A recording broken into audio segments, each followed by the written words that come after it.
खुशी थी। प्रोग्राम खे अॻिते वधाईंदासीं। असां पंहिंजे ॿिए गेस्ट खे सॾु कंदासीं। असांजा इहे गेस्ट जिन जे बारे में मां तव्हांखे ॿुधाइण थी चाहियां, एक्चुअली त उन्हनि जे लाइ इहो चयो वेंदो आहे कि मां उन्हनि जे लाइ कुझु ॿुधायां ॼण ईअं थींदो सूरज जे अॻियां ॾीओ थी ॾेखारियां।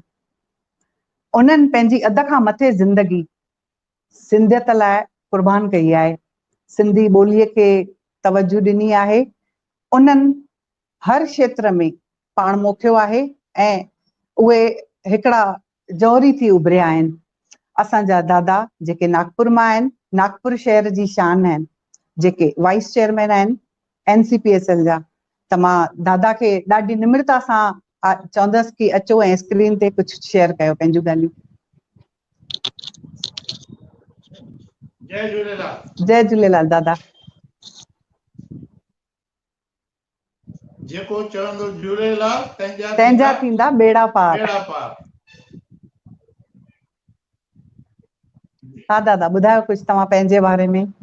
राष्ट्रीय सिंधी भाषा विकास परिषद जी तरफ़ों आवाज़ अचे थो? हा दादा, आवाज़ हा अचे दादा, थो? हा दादा अचे थो।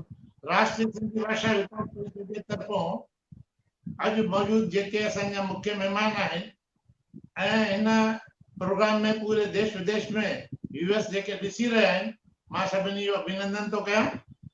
चवंदा आहिनि त आंधीअ में जोत जगाइण वारा सिंधी, खाक में सोन मनाइण वारा सिंधी। असां अॼु खां 70 साल पहिरियों लगभग असां हिंदुस्तान में आयासीं। हालांकि आयासीं असां हिंदुस्तान को हिंदुस्तानी अखंड भारत हो, लेकिन जंहिंमहिल बि हिंदुस्तान आयासीं इन 70 साल में जेकॾहिं ॾिठो वञे त सिंधी समाज जेका आहे उहा काफ़ी अॻिते आई आहे ऐं हर क्षेत्र में आई आहे। ईअं कान्हे त सिर्फ़ु व्यापार में आई आहे। जॾहिं कि माण्हू असांखे इहे सम्झंदा आहिनि भई सिंधी माना वापारी, लेकिन सिंधी कंहिं वक़्त में वापारी आहे। अॼु जे वक़्त में सिंधी जेके आहिनि उहे वापारी बि आहिनि, पढ़ियल लिखियल बि आहिनि ऐं सुठी बिज़नेस बि करे ॼाणनि। पर हिकु दुख जहिड़ी ॻाल्हि कहिड़ी आहे, एतिरा फॉरवर्ड हुअण खां पोइ पाण पंहिंजे घरनि में सिंधी भाषा नथा ॻाल्हायूं। इहा हिकु दुख जहिड़ी ॻाल्हि आहे। उनजो माध्यम जेको अॼु हुअणु खपे उहो आवाज़ी कल्चर आहे। हींअर फिजिकल पाण आवाज़ी कल्चर जे माध्यम सां जेके स्टेज प्रोग्राम ॾींदा हुआसीं उहे ॾियण बंदि थी विया आहिनि।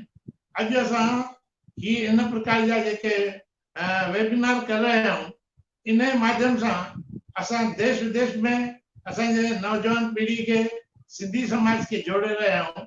चवंदा आहिनि लॉकडाउन में कुझु सिखण लाइ मिले थो, त मूंखे लॻे थो हीअ असांखे लॉकडाउन में हिकु गिफ्ट मिली आहे त सभिनी खे असां जोड़े रहिया आहियूं ऐं पंहिंजो उन्हनि खे सभु ॻाल्हियूं ॿुधाए रहिया आहियूं। हाणे चऊं त मास्टर रंजन जे लाइ मां ॿ शब्द तव्हांजे साम्हूं ॻाल्हाइणु चाहींदुमि। असांजे अॼु मास्टर रंजन साहब खे 100 वर्ष पूरा थी विया आहिनि। हे शताब्दी वर्ष आहे। मां उन्हनि खे सभ खां पहिरियों नमन थो कयां त उन्हनि पंहिंजे बचपन खां ई ॻाइणु शुरू कयो हुयो ऐं तमामु सुठो ॻाईंदा हुया। पाण ॻाईंदा बि हुया, लेखक बि हुया ऐं म्यूज़िककार बि हुया। इहे तमामु क्वालिटियूं घटि थींदियूं आहिनि। उन्हनि जेके गीत ॻाया उनजा गीत मां न पर पूरे देश में जेके बि असांजा सुठा गायक आहिनि, प्रोफेसर राम पंजवाणी साहब तमामु दिलि सां ॻाईंदा हुया। तमामु खे ॿुधो आहे कई दफ़ा। अहिड़े नमूने जेके बि असांजे गायक कलाकार आहिनि उन्हनि खे ॻाईंदे ॾिठो आहे। हिन महिल ताईं मुंहिंजी जानकारी में इहा ॻाल्हि न हुई त भई गीत जेके आहिनि उहे मास्टर रंजन साहब लिखिया आहिनि।